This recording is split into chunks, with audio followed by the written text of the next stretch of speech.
Bonjour à tous, on se retrouve aujourd'hui pour une nouvelle vidéo et ce sera pour un nouveau point lecture. Tout d'abord, je vais vous présenter L'année de la pluie de Gilbert Bordage, je sais pas comment ça se dit, chez Belfond. Je l'avais demandé parce que le résumé me tentait énormément. Ici, on se retrouve dans un roman historique au Moyen-Âge. On va se retrouver en 1316 où en fait toute la saison est synonyme de pluie et donc toutes les récoltes pourrissent et la population meurt de faim. Et en parallèle de ça, on va suivre le roi qui est en train de mourir et du coup il y a la succession et tous les prétendants à la couronne qui se battent pour accéder au pouvoir. Parmi les personnages, on va suivre Isabeau et Louis qui sont les petits-neveux de Jacques de Molay qui faisait partie des Templiers et qui va se retrouver sous la protection d'Eudes de Bretteville qui est un paysan avec une carrure assez impressionnante qui va être embauché par le roi pour les protéger et prendre soin de ses enfants. Et on va suivre donc ces personnages. J'ai beaucoup aimé ce livre. Ce roman, c'est vraiment du roman historique, donc vous vous retrouvez plongé dans l'époque. J'ai beaucoup aimé me retrouver au XIVe siècle. J'en lis très peu des romans qui se passent durant cette période, donc ça m'a permis d'apprendre plusieurs choses. En plus, tout ce qui est royauté, j'ai un peu de mal à tout remettre chronologiquement dans l'ordre et comprendre qui est qui, quel complot, etc. Ici, du coup, j'ai beaucoup aimé, d'autant plus ça se passe au château de Vincennes et si vous me suivez, vous savez que j'habite pas loin du château de Vincennes. Donc ça m'a intriguée et je pense que j'irai faire un tour l'été prochain, ou au printemps, en tout cas en 2018, pour pouvoir découvrir ce château. J'ai beaucoup aimé les personnages, notamment les personnages d'Isabeau et de Geoffroy, qui sont des jeunes gens très courageux et qui vont porter cette intrigue et porter cette histoire. J'ai beaucoup aimé aussi voir le parallèle entre la population qui meurt de faim et les soucis de tout ce qui est royaume pour la succession du pouvoir. Donc ça, c'est quand même assez flagrant et réaliste. J'ai bien aimé le style de l'auteur, contrairement à ce que j'aurais pu croire, c'est pas du tout ennuyeux. On a envie de savoir ce qui se passe pour nos personnages et voilà, on dévore ce roman. Donc je vous le conseille, si vous aimez les romans historiques, n'hésitez pas puisque c'est vraiment un bon roman. Ensuite j'ai lu Moi Serial Killer de Stéphane Bourgoin. Donc c'est un recueil de plusieurs témoignages. En fait, Stéphane Bourgoin a, comme vous savez, interviewé pas mal de serial killers, donc il s'est servi de ces interviews, il s'est servi de documents d'archives, il s'est servi de beaucoup de documents qu'il a réunis, qu'il a retravaillés pour pouvoir nous parler il me semble que c'est 12 serial killers, du plus ancien qui remonte vraiment à plusieurs siècles, au plus récent qui se passe dans les années 2010 en Angleterre. Et donc on va suivre tous ces serial killers, en apprendre davantage sur eux, surtout de comment ils en sont arrivés à devenir ce serial killer et comprendre leur méthodologie. J'ai bien aimé. Alors après, Stéphane Bourgoin dans l'introduction nous explique que volontairement il a coupé certains termes et certaines phrases des mémoires et de recueils du serial killer. Il faut savoir que le serial killer en général s'admire et veut laisser une trace. Donc du coup, on retrouve beaucoup d'autobiographies de ces serial killers et donc c'est de ces écrits que Stéphane Bourgoin s'inspire pour pouvoir créer ce livre. C'est un petit roman puisqu'il fait dans les 200 pages, qui est publié chez Grasset et j'ai beaucoup aimé. Donc si vous aimez les écrits de Stéphane Bourgoin, n'hésitez pas, hein, je pense pas que ça va vous décevoir. Et si vous voulez découvrir la plume de Stéphane Bourgoin et son univers, je vous conseille de commencer aussi par celui-ci. Moi j'avais commencé par Mes conversations avec les tueurs qui étaient vraiment pas mal aussi, ils sont vraiment différents. Mais les deux sont super bien et courts, donc je vous le conseille. Ensuite j'ai lu Trafic de Johanna Zahir, donc qui est auto-édité. Je l'avais acheté au Salon de Paris en mars quand j'avais revu Johanna. Et je connais Johanna pour sa série Les Rois de Scie de Margaret Akisi, qui est une dystopie Ouais, c'est une dystopie.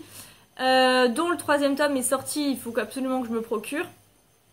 Et que j'aime beaucoup. Ici, dans Trafic, c'est plutôt un thriller, donc j'étais intriguée de connaître la plume de Johanna dans un thriller. C'est un roman que j'ai dévoré, j'ai pas pu le lâcher, je voulais commencer pour pouvoir le finir en rentrant du travail, et en fait non, je l'ai dévoré.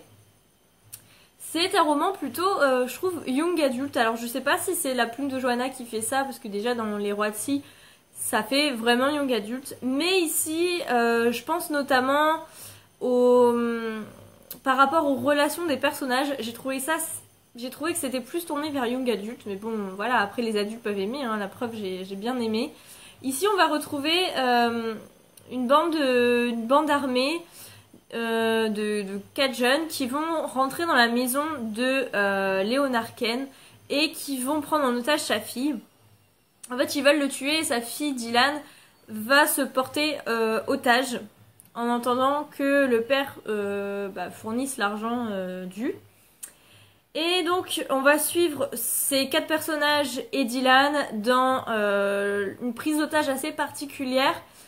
Et ce roman est bourré d'action, on tourne hyper vite les pages, les chapitres sont hyper courts, donc ça met du rythme dans l'histoire. C'est ça que j'aime chez Johanna, c'est qu'en fait elle sait mettre de l'action et du rythme dans ses histoires.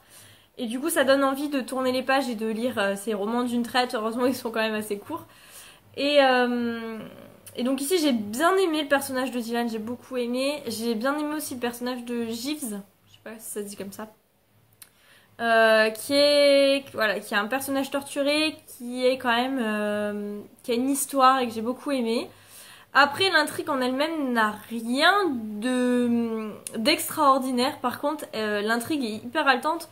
J'ai beaucoup aimé jusque la fin. J'ai pas trop, alors après j'ai pas réfléchi, mais j'ai pas trop vu la fin arriver. J'ai bien aimé. Je me suis laissée porter en fait. Dès le début, je suis rentrée dans l'histoire et je me suis laissée porter par le récit que Dylan et Gibbs nous contaient.